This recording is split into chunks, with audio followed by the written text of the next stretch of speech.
And we start with a reversed alphabetical order of the first name. No? Because it's not what people are used to. The poor people that have A or Z at the last name, they're used to being the first of the last. But usually with the first name, you don't run that kind of problem. And then with the Emma Goldman Awards, we go back from A to Z. No? So we go from back to forth. So it's kind of circular. I hope that's okay with you. Otherwise, we have to change everything. I think we don't have time for that, really. So for those of you who don't know what is the Emma Goldman Snowball Awards, we started with having the Emma Goldman Awards. And we also recognize that, giving is very nice. Receiving is nice, but giving is also very nice. So to be receiving can be a burden too. So to mitigate this burden, we thought we give the chance to all the Emma Goldman awardees to also be givers of a Snowball Award to people in their network that we might not be aware of. And so they're very similar people. Just that the first we have found, and the other ones have been found by the people that we found. So, and in doing so, we increase the networks that we have because we are also limited, even if we try to involve all sorts of people in nominating people that might be worthy of an Emma Goldman Award. So I'm very happy, Vivi Volt, that you are the last letter of the alphabet in the first name. With the last name, it would not have been any different, no? In your case. And I'm happy because of several reasons. First, it makes a very nice transition with Anna's talk. Because Vivi Volt is from, I hope I pronounce it right, from Kalalit Nunaat, so-called Greenland, which is at the center of the geopolitical news today. And yet, once again, in the realm of international politics, indigenous people are an afterthought, sidelined, their voices caught in a colonial narrative, their lives threatened once more. And all the more reason to announce the first Emma Goldman Snowball awardee I present today, Vivi Volt. She's nominated. You can stay. I will first praise you, right? So Vivi is nominated by Naya Direndam Graugaard, and Vivi is an indigenous, critical, courageous, decolonial and feminist scholar, artist and filmmaker. It's amazing what one person can be. From Kalalit Nunaat. She's just finishing up her PhD thesis now from Ilisi Matusarvik, the University of Greenland, but she's currently residing in Denmark. Her research focuses on Inuit knowledge, land relations, indigenizing academia and knowledge production, and she insists on doing Inuit research on Inuit terms, despite the systemic challenges to do so. She takes an art-based approach to knowledge production and has created a methodology of community peer review through her own curated physical and virtual exhibitions. She is also a filmmaker of the courageous documentary From Where We View the World, based on her master thesis. You can find that online.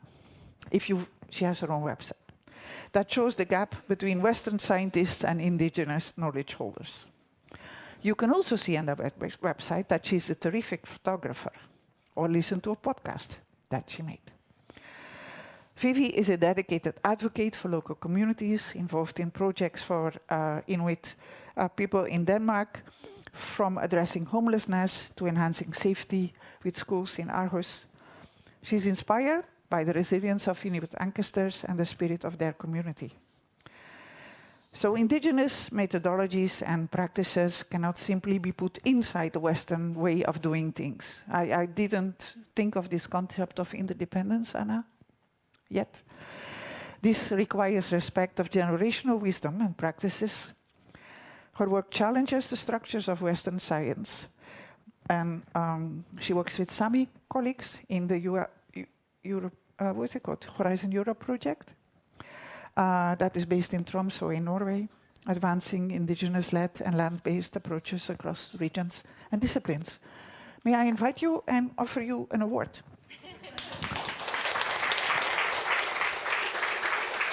Voilà. I'll open it for you.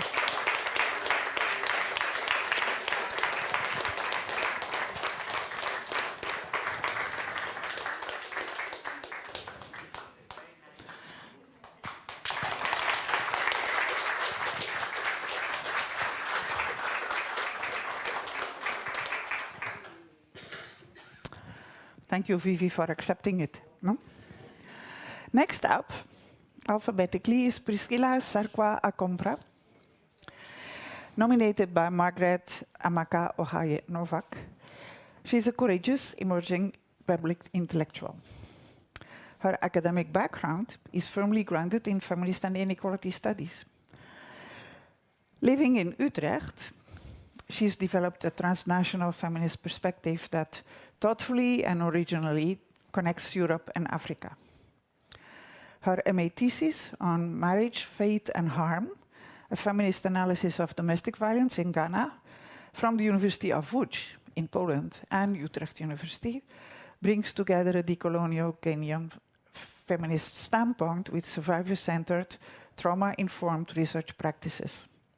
She treats survivors as co-creators of knowledge and grounds her analysis in their lived experiences.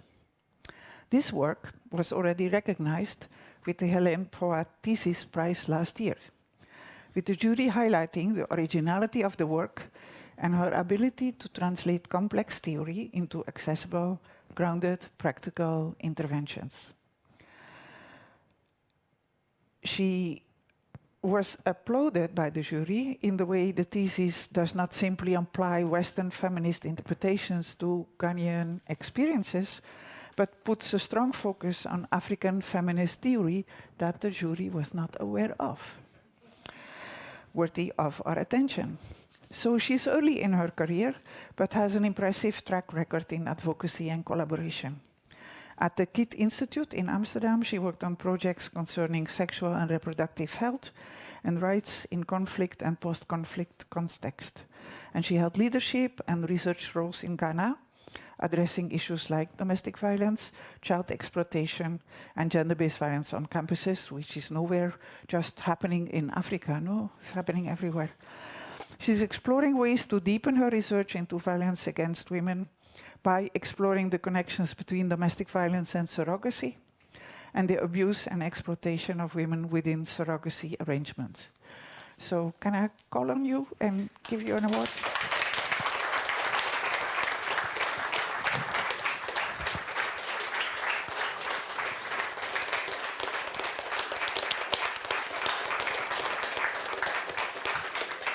It's your second award already, no?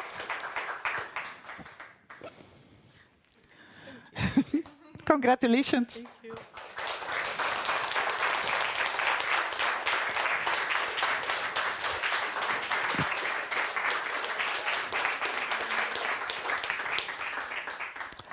On the practical side, given that there are envelopes, then you can pick them up again, you know, because it's like easier to take them home. Liane Mulder is the next lucky awardee.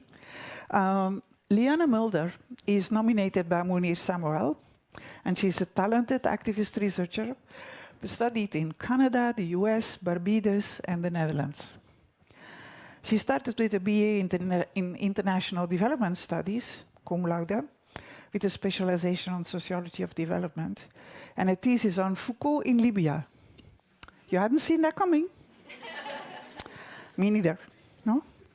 So with a solid background in sociology and political science and a recent PhD on selecting a representative student population for healthcare provision in a diverse society,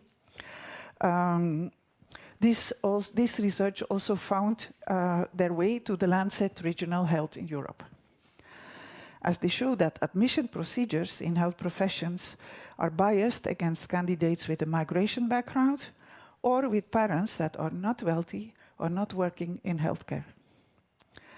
These biases continue further down the pipeline. In particular, doctors with a migrant background are less likely to become specialists. Her recent research, and I think you've been listening carefully to Anna, partly crowdfunded, partly state-funded, continues this line of research for a wider set of health professionals, such as pharmacists and nurses. She's also been an active champion for trans rights, published on anti-racism, and voiced concerns on complicity of medical communities on the genocide in Gaza. She can be booked for consultancy work, for lectures, and with other young researchers specialized on equity in healthcare, testifying that she combines academic research and advocacy. For example, on contextualized admissions, right? She's very active in a variety of media and very good at it. Can I ask you to come?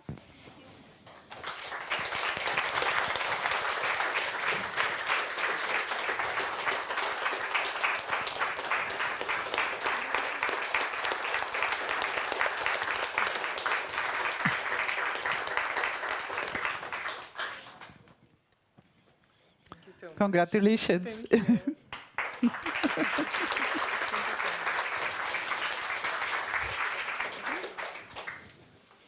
Okay, we stay with the L. We go to Loretta Macaulay, nominated by Ara Kanarstatis, who doesn't need any more introduction. Loretta is the founder of the United African Women Organization in Athens, Greece. She's a leader in the anti-racist movements and the initiator of many political campaigns, including No to Racism from the Cradle, which mobilized for regularization of second-generation migrants affecting legal change. She is also an actor in theater and in the film Amygdala, a film about belonging, estrangements, and borders, both around us and within us.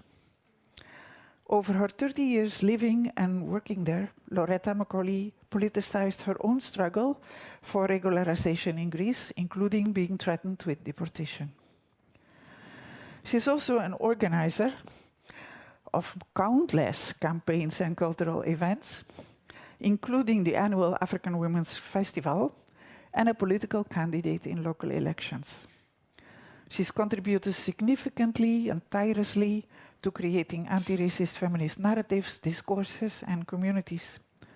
She's a bridge builder between movements and a constant, inspiring presence in feminist, anti-racist, and LGBTQI movements.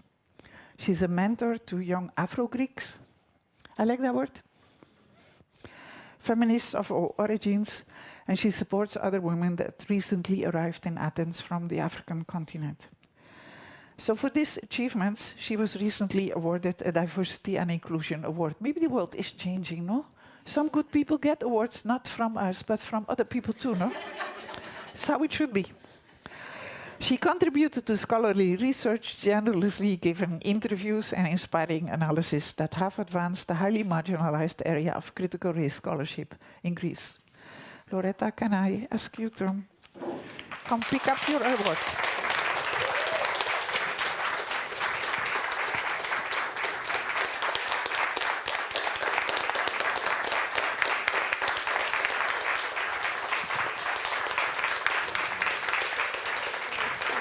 Congratulations, Loretta.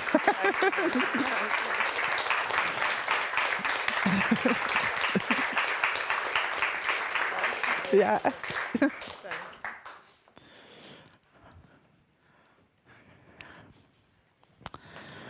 I go to Yonara Silva, who's nominated by Bruna Giacchetto Pereira, who was a fellow at the Institute last year.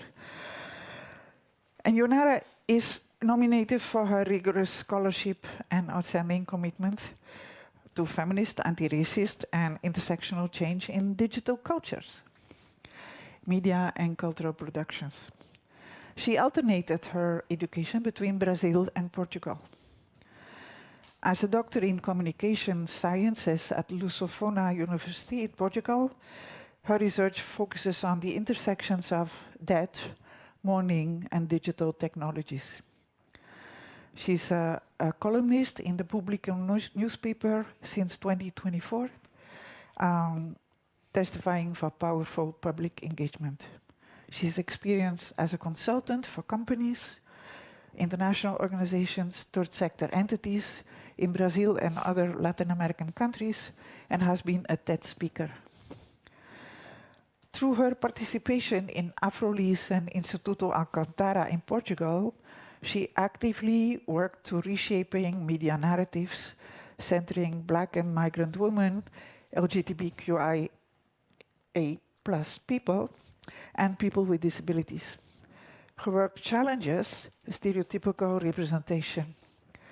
With a background in public policies for racial and gender equality and previous experiences in coordinating the Afro-Latina Diades Black Women's Festival in Brazil, Yonara's work incorporates gender, race, and intersectionality as central categories. She's a researcher in emerging technologies and a founder of IOLI, an initiative that combines microcredit, digital, and financial literacy for racialized and immigrant women, launching this year. Last year? She's been awarded the Gender Equality in Culture Prize in Brazil, won a small research grant from the Surveillance Study Network, and the Acesso Cultural Award for promoting accessibility. So it's a lot, I know, but that's also why you get this award, right? So can you come?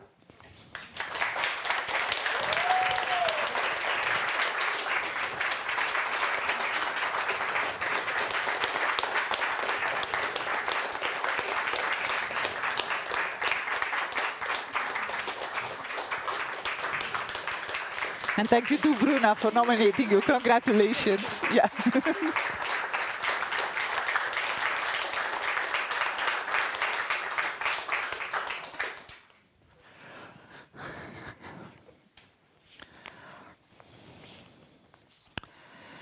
Okay. I move to Hiba. Where are you? Jamal, nominated by Anna Younes. She's a brave US-American Palestinian journalist and feminist hailing from the Bronx. You know where that is, no? Living in Germany with her family. She's a self-made Palestinian woman. She's widely regarded as an advocate against education inequality, Islamophobia, and the occupation of Palestine. She was profiled on many platforms, such as the New York Times, Teen Vogue, Netflix, the documentary Teach Us All, and many more. She's currently a freelancer, but not really by choice, I think. She has been called inspiring on the horizon of movement activism by Angela Davis 10 years ago, when she was 17. In Germany, she has been and is the rare journalist that dares publishing critical journalistic pieces about Germany and its repression against its Palestinian community, always highlighting and centering Palestinians. While the journalistic community in Germany mainly talks about Palestinians, but not to them, if at all, as journalism revives the debate, gives more hope to those living in Germany and educated people outside of Germany about what is going on. She's on Substack. You can subscribe.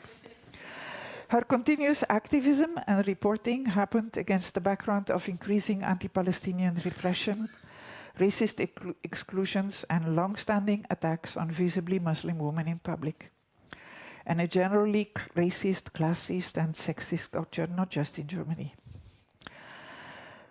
During the ongoing genocide in Gaza, Hiba has lost several dozens of extended family members and has received serious backlash from state authorities, such as surveillance and harassment by German police at airports, borders, while walking home from protests right in front of her home, as well as legal threats concerning her work and activities. And this sadly also includes her family. Against all these intimidations, she continues to speak out, struggling with fear, I think, reprisals against her family, and the constant threat of more harassment by the state and other legal authorities. Hiba, we're very happy that you have been found through Anna Younes, and we can give you this award. So please come.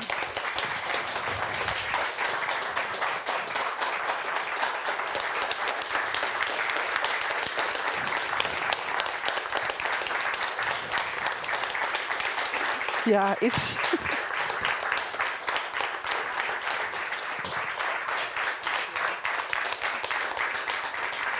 Congratulations.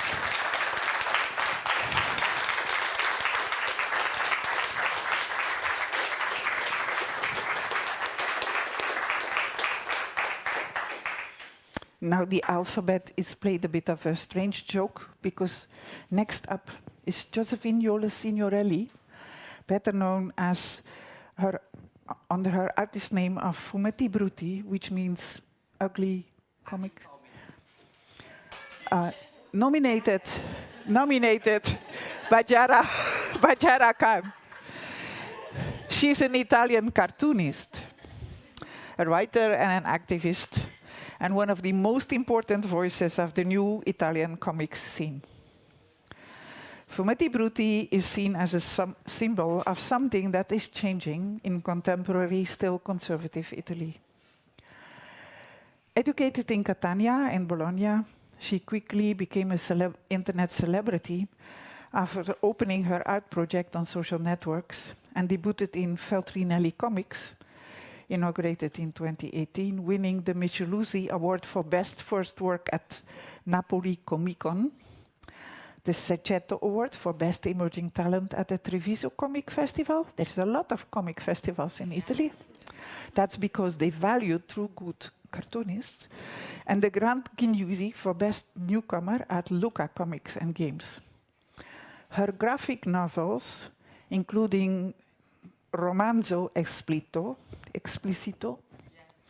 La mia adolescenza trans, and Anesthesia, combine formal experimentation with an explicit, unapologetic engagement with gender, violence, and the everyday experiences of precarious and marginalized youth in Italy.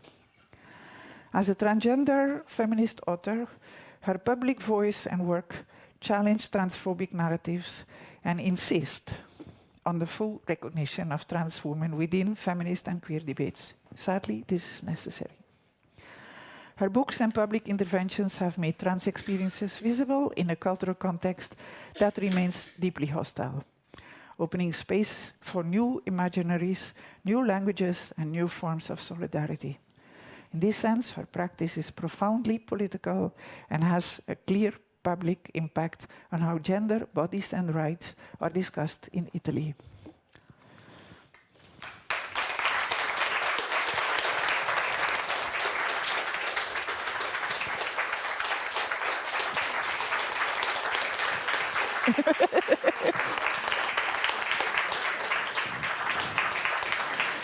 You've earned this. Congratulations.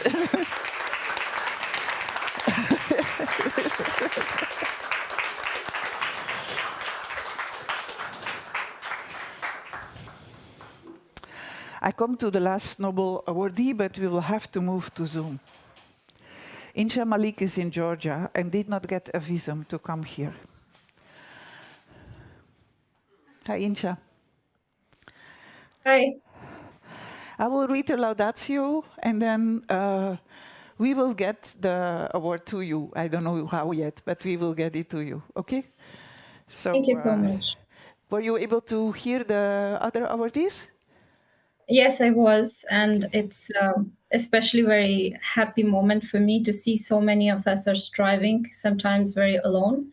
But at this moment in history, I think it's all coming together. And I'm very, very proud and happy to be part of this collective, and proud that I have been able to, really express myself here, and especially at this very crucial time when we are seeing so much, difficulty and precarity all around us. I think it's really overwhelming that I have been selected for this award. Thank you so much once again.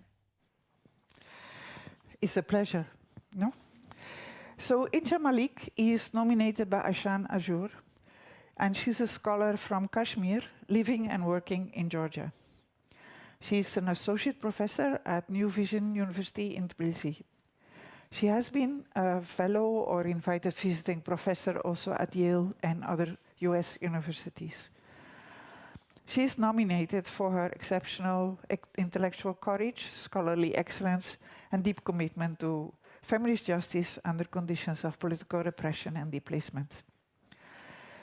As a political theorist and gender studies scholar from Kashmir, whose Indian citizenship was stripped as a direct consequence of her critical writing on Kashmir, her life and work embody the risk and costs of feminist and anti-colonial knowledge production in context of occupation, war, and authoritarianism. Her exile and prolonged separation from her family has profoundly shaped her scholarship on grief, sovereignty, violence, and feminist resistance. Her monograph on Muslim women, agency and resistance politics, The Case of Kashmir from 2019 with Palgrave, is a significant contribution to feminist political theory and post-colonial studies. Beyond publication, she plays an active role in feminist intellectual communities, has a strong track record of contribution to feminist scholarship, alongside clear potential for continued impact. We do believe in you, no? Her work aligns closely with what we think at the FLAX Foundation that should be done in the world. So I will show you the award, right? I don't know where the camera is, where I have to show these two. Yeah, over there. Okay, yeah, for sure.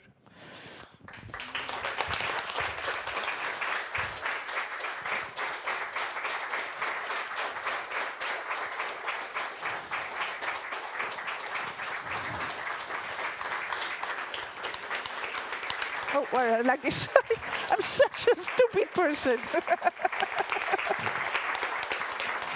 Thank you so much. Voila. No, Thanks so it much. doesn't work like that, no? I'm not good in Insha. Bye-bye. Bye. Thank you so much. At some point we will meet, no? I hope so too. In a free world. Yeah, that would be better, yes. Yeah. I think we've had all the Snowball awardees now, and we move to the Emma Goldman awardees of this year, starting with the letter A. And luckily we have that this year. Yeah. This year we have Amakisi. And Amakisi is a Belgian-based clinical psychologist and senior postdoctoral researcher at Ghent University, where she co-leads the Health Equity Advancement Lab with a colleague. She works on epistemic injustice in health and well-being, focusing firmly on racialized communities.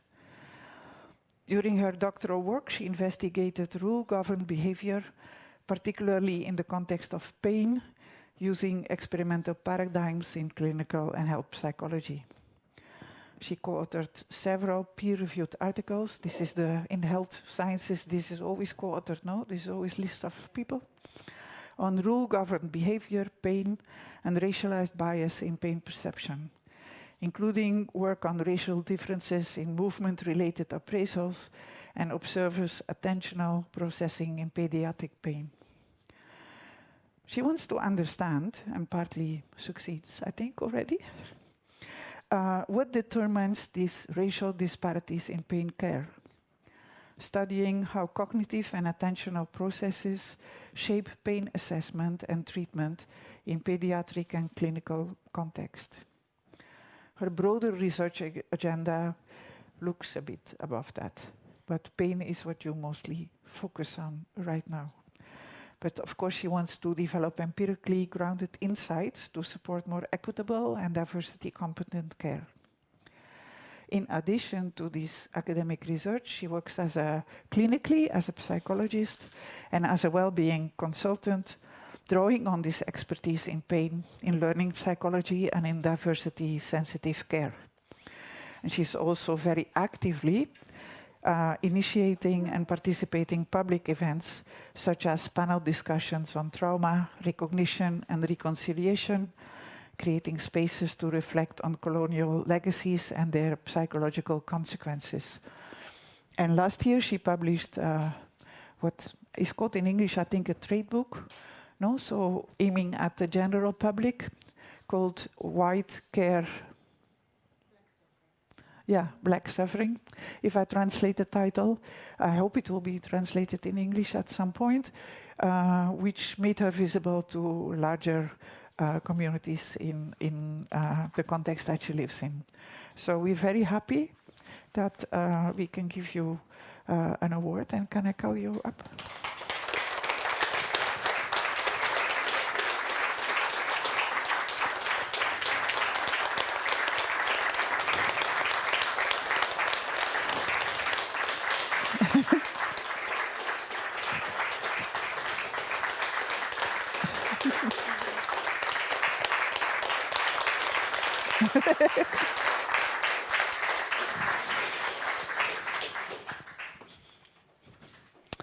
We've selected 9 awardees this year, so there are 8 more to go.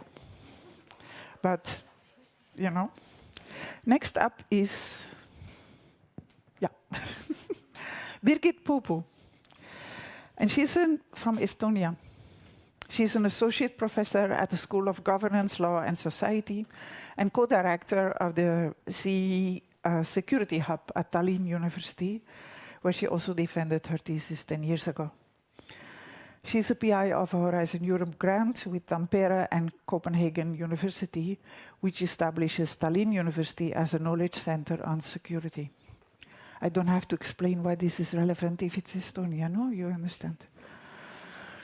She taught at all Estonian universities as well as in Wales and Scotland.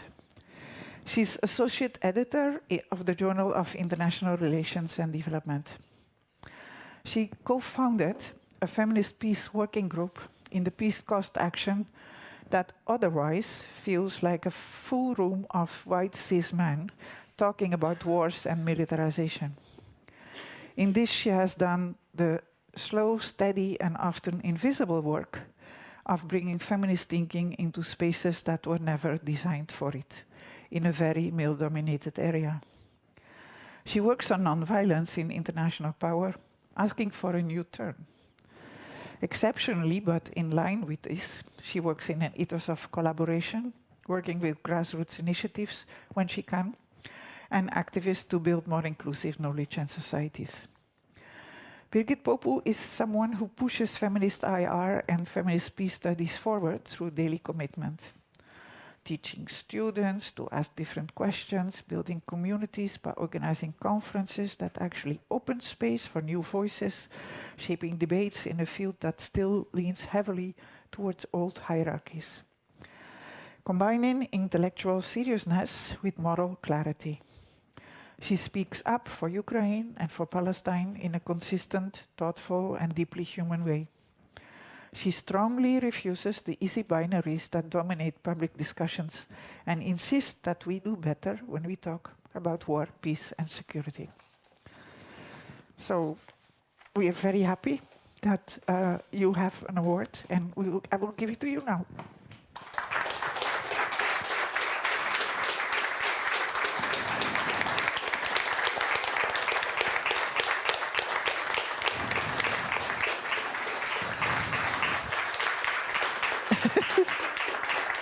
Congratulations, Birgit.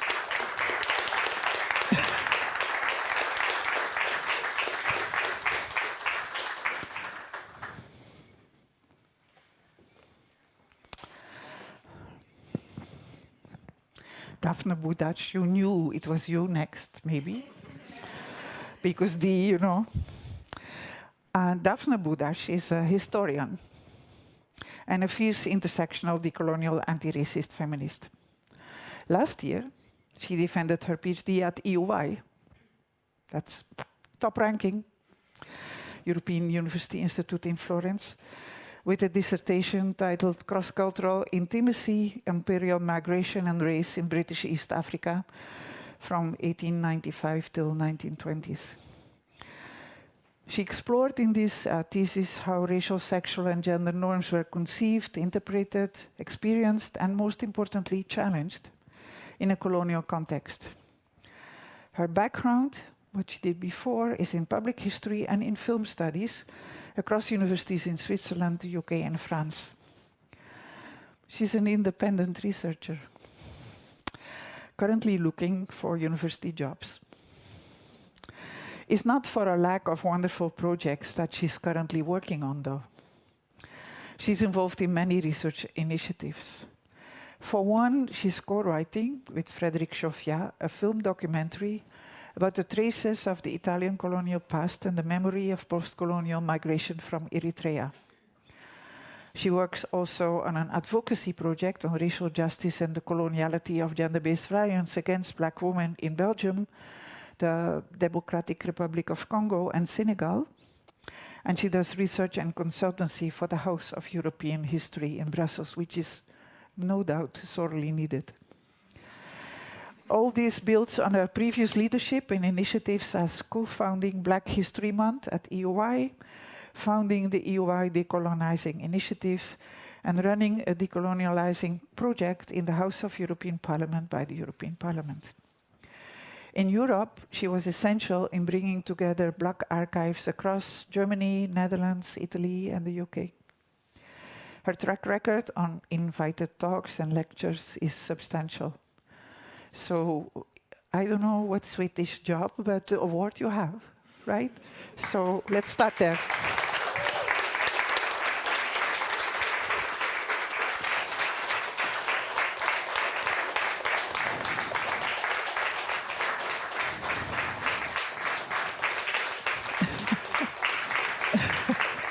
Congratulations.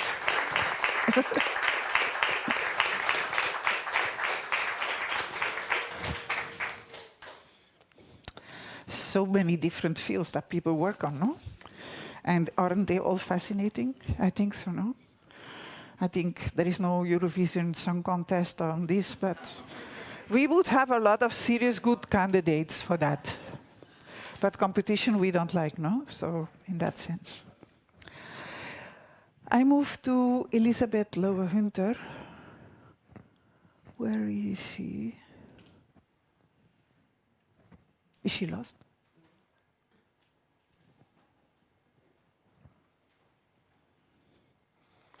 I will just move to the next one then, because I will call her then in between, no? But not right now, because then the other people are waiting, no? So I move to Nina Perger. Nina Perger is an associate professor in theoretical sociology at the University of Ljubljana in Slovenia, and she's considered one of the best well-prepared talents of her generation. Her PhD thesis on non-binary gender and sexual identities earned her an award from the Slovene Sociological Association. She's a creative activist in the field of human rights, putting strong energy and time to theoretical and academic ventures and practical activism alike. Her work on gender and sexuality analyzes both domination and power relations as well as forms of resistance and persistence, with an interest, theoretical sociology of course, in theory and sociology of everyday life. Theoretically, Bourdieu is a strong inspiration in his broader understanding of the task of emancipatory social sciences, and in a stubborn commitment to revealing the mechanisms of domination that structure social life.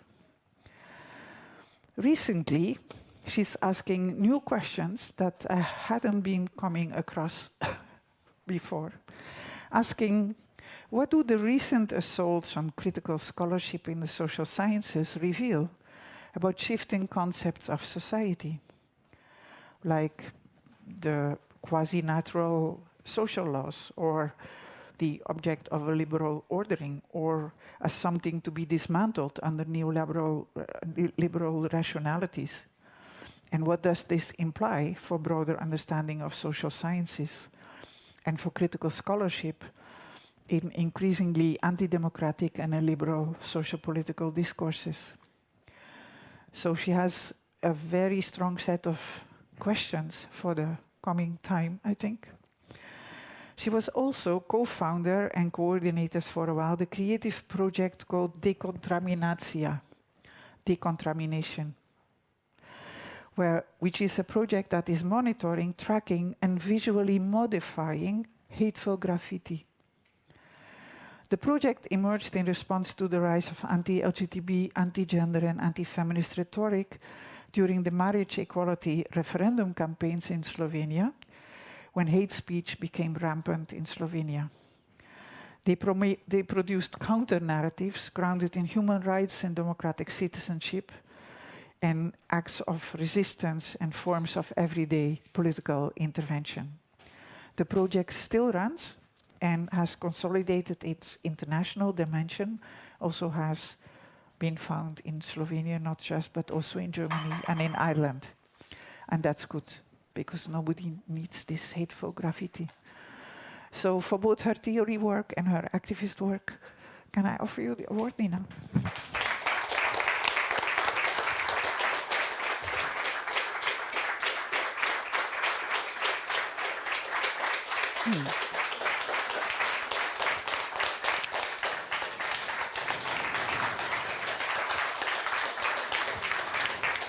Congratulations.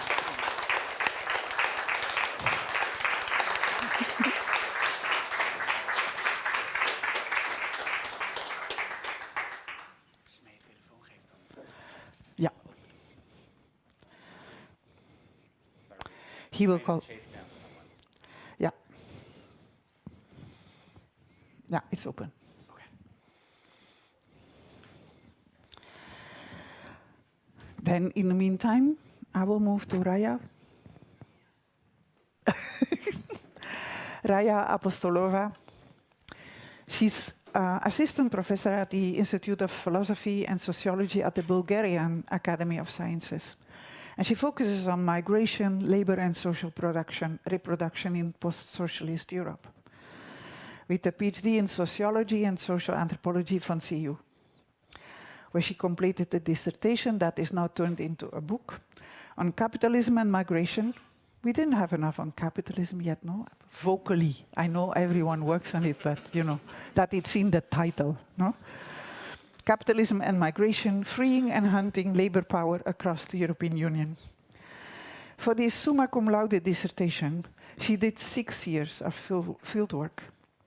Her research took her to detention centers for undocumented migrants, to homeless encampments and squatted places on the streets of Munich, Berlin, and Sofia, to informal labor sites where Eastern Europeans confront humiliation and repression, and along European roads, carrying thousands towards overexploitation, social abandonment, bodily injury, and sometimes death.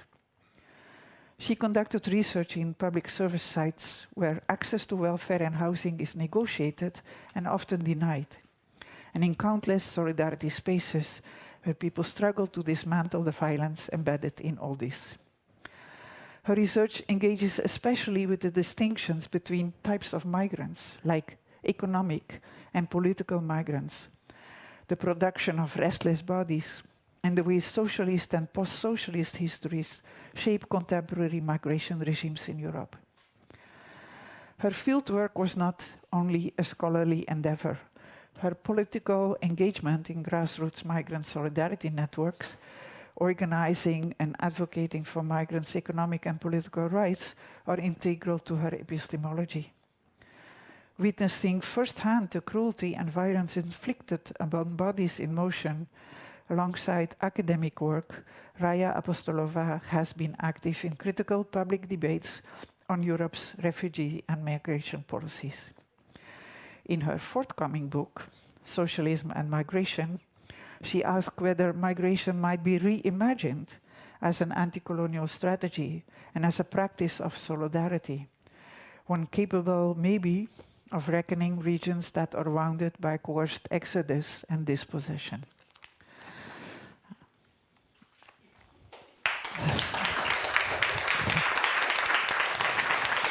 Thank you for coming up.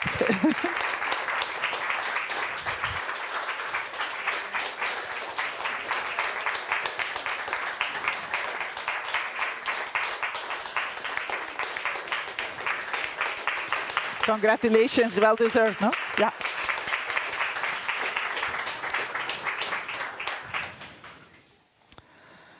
I think if you want to catch your breath in between, because I know it's sometimes breathtaking, the work all these people do, isn't it? It's just almost unthinkable, no? If it like piles up. There is hope in the world with people like you. So, I move to Raquel Lima, who is a PhD candidate. If I would present her as a PhD candidate, though, that would be accurate, but it would be putting you on the wrong foot in appreciating the spread and depth of her talents, her engagements, and her achievements. Because she embodies an exceptional combination of feminist imagination, creative courage, and unwavering commitment to intersectional justice. She's a poet, an interpreter, an art educator, and a PhD researcher in post-colonialism and global citizenship at the Center for Social Studies of the University of Coimbra in Portugal. She bridges activism, academia, and artistic practice in ways that challenge and expand conventional knowledge production. So I will, being the analytical person I am, I will pull it all apart. All these things that you mix in order to present something. As a poet, Raquel co-coordinated the 7th Afro-European Conferences in 2019 and published her poetry collection Ingurida de Inocencia Ignorancia, something like that, alongside spoken word performances and workshops such as Poetry, Race and Gender for an intersectional poetic writing. As a researcher, she focuses on orature, gender and Afro-diasporic movements, centering embodied, ancestral, community-based epistemologies that are routinely marginalized within Eurocentric academic traditions. And research is not just working on her PhD, as she has already 6 published articles. And she's also co-editor of a volume on Afro-Europeans' identities, racism, and resistances, published last year. Since 2016, she collaborates with the Alice Youth South Epistemologies Project, contributing to critical debates on epistemic justice and global inequalities. And beyond that, she presented her work, all of this in combination, at events in literature, performance, visual arts, social sciences, and music in Europe, America, Asia, and Africa. That's a lot.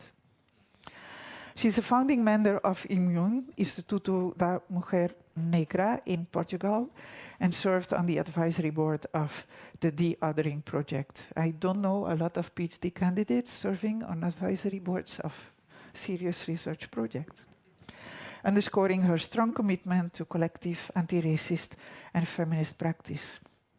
She's recognized widely, just not really in academia yet. But that will surely change at some point. Congratulations.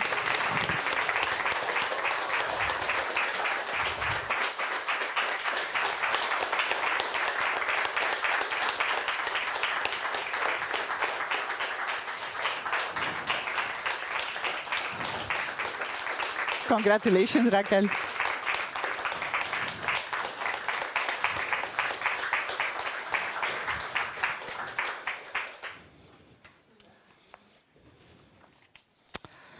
We can run a whole cultural festival with all these scholars, right? Wouldn't that be nice? So, Yasmin Daher was supposed to be the last one, but we'll see. So, we have another political philosopher. Yasmin Daher, wait, we have to move to Yasmin? Huh?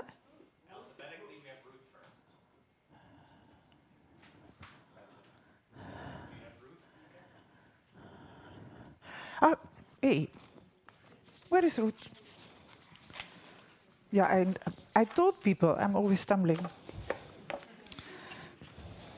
I took 2 pages at once. Sorry, Ruth. So, yeah, okay. We go to Ruth Pierce, sitting in front here, senior lecturer in community development at the University of Glasgow. And she's without question one of the most dynamic and generous trans scholars in Europe. Her previous education was at Warwick University, where she defended her dissertation 10 years ago, more or less. Last year, at her university in Glasgow, she won the People Make Research Award. No? Ruth engages with diverse projects encompassing all aspects of trans health and well-being, as well as sex and gender in health research, including current work on the CAS review in the UK. Her oldest book on this is from 2018, with 2 later edited volumes that have become classics in the field, I think. She's an interdisciplinary scholar who writes for diverse audiences, from gender scholars to sociologists to biomedical scientists. And in addition to her own creative and field-defining work, Ruth generously contributes to diverse collaborations and can be counted on to respond constructively and with enthusiasm to email requests for advice, for invitations to speak, leading to a very strong track record on public engagement in a very polarized field, especially in the UK. She's been consulted as an expert on critical policy decisions, including the Gender Recognition Act reform in the UK, and is involved in diverse spaces of activism. She has her own website as well, where you can read an ongoing blog, I think is the name, of the things that she's busy with. Ruth uses her unique positionality, genius, and kindness to advance gender theory and make the world livable for transgender people. Currently, she would have had an award because of that only. But currently also, she's working with a co-author, Kirsty Lohman, I think, on a contracted book for Policy Press on sex, punk, and politics. How to win a culture war. And wouldn't we all want to know how to do that? This is not just theory, as she's also a punk DJ herself. So thank you very much for all this, Ruth.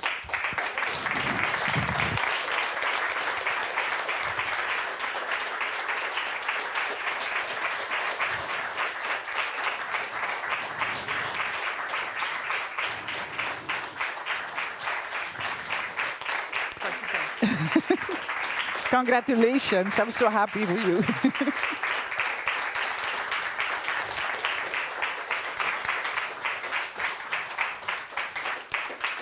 Elisabeth is onderweg, maar die haalt het misschien, maar ze komt er vanavond nog. Okay. Okay.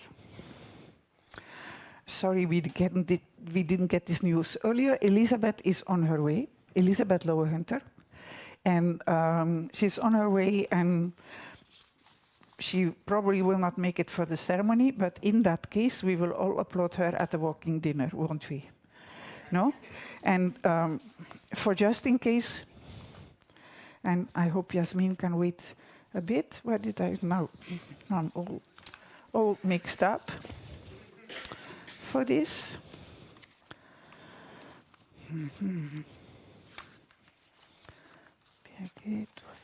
Yeah. I will just read her laudatio first, so that you all know who you have to applaud for, no? Back then, so, okay. She's another independent researcher, educator and cultural analyst based in Denmark. She also consults organizations on intersectional data analysis. That might be interesting for you, Liana. And communication in the arts and education sectors. Previously, she taught anti-racist methods at Berkeley, where she also earned her PhD. She has a solid network across Berkeley, Paris University, Yale University, and Columbia University. In her work, she examines racialization, belonging, national memory, and representation in Denmark for grounding Afrofeminist ethics of care. She's contributed substantially to research on Afrofeminism in the Nordic region, taking on topics relating to African diaspora, Black racial isolation, and Afro-Nordic feminism. Her research, methodologically, theoretically, empirically, on archives, challenges dominant exceptionalist discourses of a post-racial and raceless Denmark and Europe, aptly challenging the myth of Nordic utopia and its failing promises for an equal society and a social safety net for all that leaves its own marginalized communities out of the conversation. Through her research and her dedication to this decolonial Afro-feminist ethics of care, she seeks to carve out space for Afro-European experiences and perspectives in knowledge production. She doesn't only write excellent academic papers and articles, but also engages in various educative efforts through podcasts, social media, and other such platforms. And in all this, she contributes to establishing Afro-Nordic feminist thought in the Nordic region and beyond. So we can applaud now, and then we can applaud again, maybe. Yeah. Yeah. And then finally, the poor person with a Y at the front of her name had to wait so long. And we all had to wait very long for the walking dinner too, but we don't mention that. So Yasmin Daher is a Palestinian political philosopher, feminist author, and community organizer whose work bridges rigorous philosophical inquiry with direct political engagement in movements for Palestinian liberation and decolonization. She's currently based in Berlin and still serves, I think, as director and editorial director of Febrayer. Not anymore? Was. Okay. Until last year, a network of independent Arab media organizations, while also holding a postdoctoral fellowship at the University of Potsdam in the International Research Group on Authoritarianism and Counter Strategies, while also lecturing at the Counter Academy for Arab Journalism.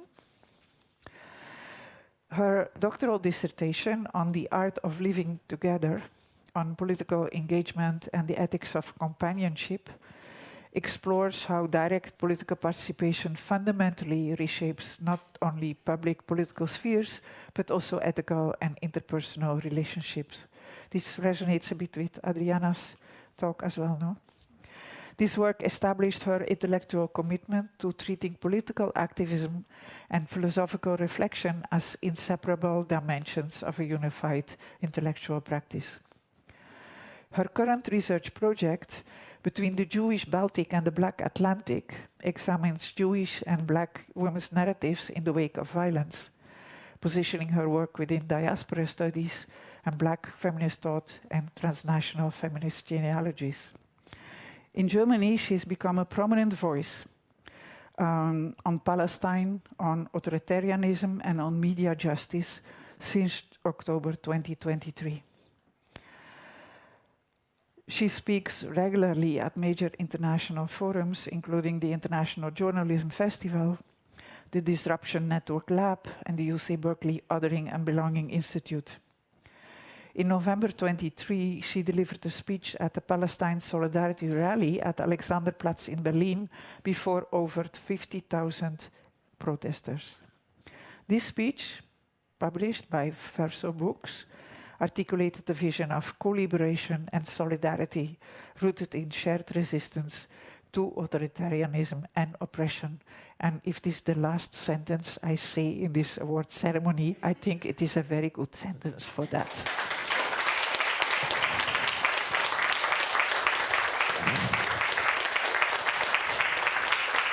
Congratulations, Yasmin.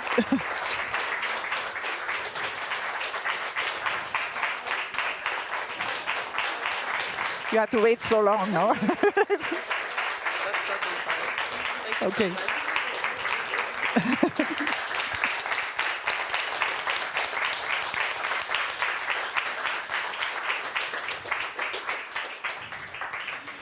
Okay.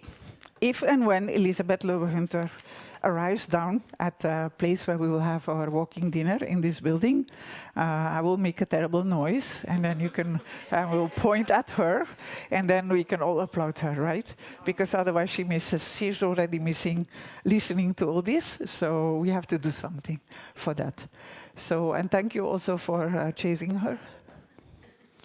And apologies for not having seeing she wasn't here. We will now have the walking dinner, but practically all the awardees and the board of the FLAX Foundation cannot go down yet, because they have to be on the picture first. These will be wonderful pictures, I guarantee, and it will be worth the wait. So, but the people that are not in that league, they can go down already, right? Okay. You can also go down already. Yeah.